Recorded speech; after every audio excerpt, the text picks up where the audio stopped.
whoever established the right plan will win the fight. Stevie Smoger, the referee, who was the referee in the month of July when Pavel Wolik and Delvin Rodriguez put forth their top candidate for Fight of the Year, which was on Friday Night Fights. So Cervantes needs to make this an ugly fight. Spoken by somebody who knows a thing or two of making ugly fights. I'm still looking for bonus pay for having to broadcast that Roy Jones fight a year ago. Oh, that was a fight we both was crying after it was over with. That was an ugly fight. Round number 1, Cervantes and Dannie Williams. Williams, a lightweight prospect from this area. He just fought on July 1st. We told you that he served time from 2006 to 2008. Told us that being in jail gives you time to think about what you want to do when you get out. And Bernard, you know this is a young man who is focused on straightening things out and going about things the right way. We were talking earlier, he is from this Metro St. Louis area, but he was very specific in saying, I want to be introduced as being from Youngstown, Ohio, by way of St. Louis, as if to say, hey, this is the new me. Exactly, and also it's a new change for him. You know, he done some time.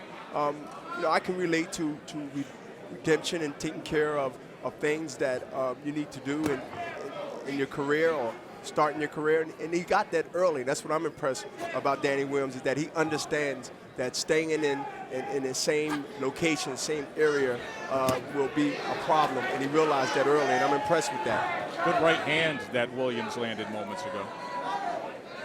I like his patience, too. He's looking at his target, and he's studying him, and then he's going to go ahead and start opening up before this round ends.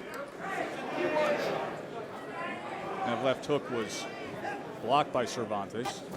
Now he comes forward, does Williams, trying to place that right hand again.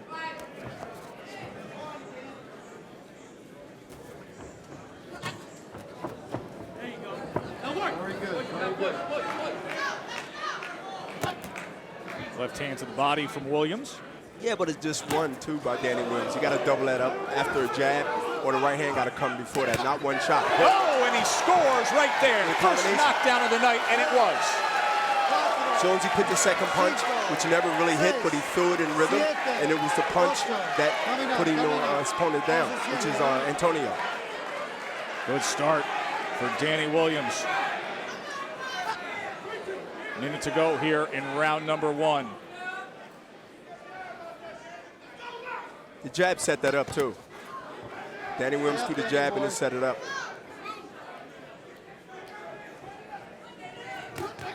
Lands the right hand that time.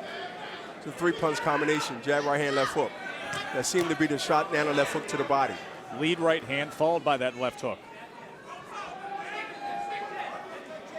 So a good start to the night for Dannie Williams, who has won 6 straight since his only loss back in September 2009.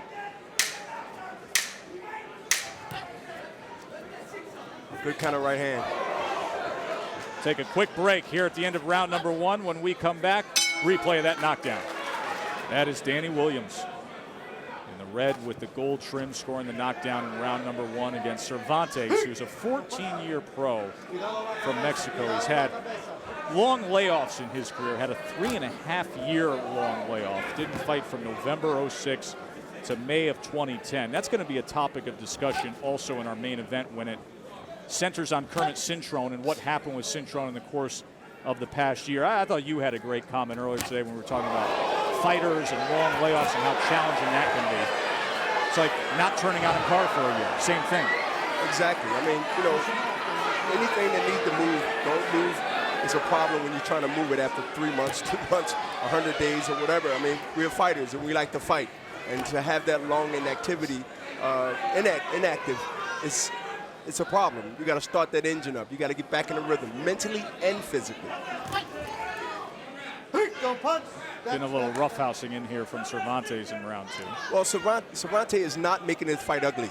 He's not making his fight ugly, and that's going to be a problem as the round goes on. He just got hit with a counter right hand by Williams, and that seemed like the punch that Williams wants to make really a point. He wants to really put that in there, because I seen him throwing a couple of right hands right after he make his Cervantes misses a punch.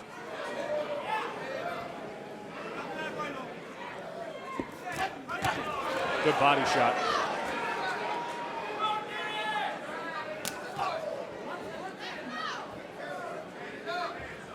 We welcome everyone to Friday Night Fights here in St. Charles, Missouri. Joe Tessitore alongside the light heavyweight champion of the world, Bernard Hopkins, ringside.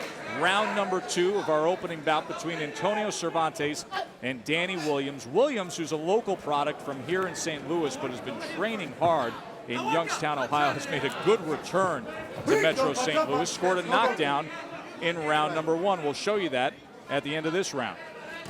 Good right hand that time. Bernardo Cervantes came forward. Good right hand, and Cervantes needed to clinch because I think that right hand got his attention to the body.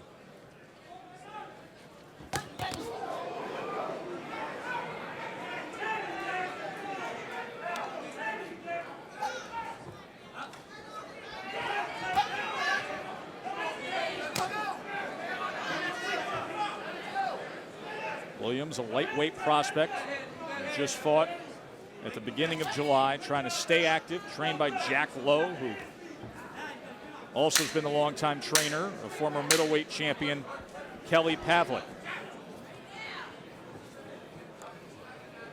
Williams looking to counter when Cervantes comes in, and he's setting it up with that left hand. You made the comment earlier tonight that Cervantes needs to make it an ugly fight. Absolutely, and he's doing that because he knows he can't outbox Williams, so he has to make it a dirty fight. It's going to get even dirty as it goes on. I mean, look, we got 10 rounds, and look, we're in the 3rd round, so it's going to heat up. He's 3 rounds behind. I mean, what else? He can't go wrong by trying to make this fight dirty, and that's his style. But he has to put more pressure on Williams, or it's going to be a long night for him. Now scheduled for 10. Williams, such an accomplished amateur before starting his pro career. This is the 20th fight of his pro career, but as an amateur, he won the National Golden Gloves Championships at 132 pounds. That was way back in 2004. And his hand speed, he throws combinations, and he's smart. He's looking for that left hook to the liver. He brought it upstairs this time. That is Williams. He brought the left hook upstairs. But he's mixing it up. He's mixing it up. His eyes is very sharp. He's very focused. And right now he's getting good work in from a veteran. He doubled up the jab, just came forward and was able to land the right hand.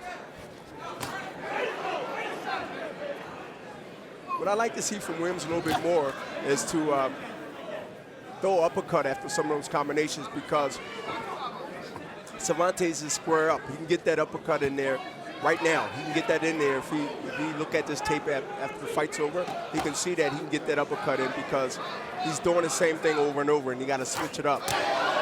Seems like at times Cervantes, too, is leaning forward a bit when he comes inside, making him a prime target for that uppercut, as you detailed. Williams doing a pretty decent job in this round of targeting that belt line. Yeah, he's winning this round. He's winning this round. He's sharpshooting his opponent. He's trying to get that counter right hand in again.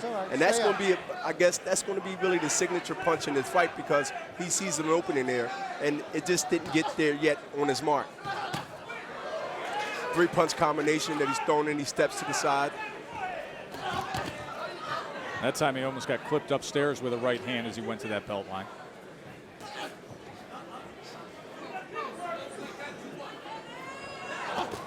Cervantes putting pressure. I mean, he's putting pressure, but he's not letting his hands go. He's throwing one shot. About to say, he just threw one shot again. He's doing half the job of stepping forward, of getting into the kitchen, but he's not throwing enough punches when he does so. One is Williams is countering him, and he's probably leery of getting countered. He just threw a couple of punches there, but he has to let both hands go. If he don't let both hands go, he will always get countered. And here's that counter right hand I tell you he's waiting on just about the last 3-4 rounds, and he finally got it in. That is Williams. Another counter right hand. Also put that left hand to the body in the mix. Coming to the end of round number 3, Cervantes and Williams on Friday Night Fights. Lewis and Clark's first stop on their westward journey, and historian Jeremy Couture also tells us it is the first capital of the state of Missouri. And Dannie Williams is hoping that it is a good place to make his Metro St. Louis homecoming, as he's an 18-1 lightweight prospect who went away to Youngstown, Ohio, said it helped him change his ways, just simply being separated from some of the people back home, got himself into trouble, went away, served time from 06 to 08, and now a promising prospect. So Joe, before you start before you start talking about his resume and how he wants to become champion, he got hit with a right hand, but it was only one shot. He got hit with a right hand, but he took it well, and he responded well. But, you know, this fight has to be a little bit more. Hello. Boy, did he like that. And the fight is over. Steve Smoger wastes no time. He put the jab behind it, then the right hand cashed in. It's over. Ladies and gentlemen, here is the official time. 1 minute, 5 seconds of round number 4. Your winner by way of knockout, dangerous Dannie Williams.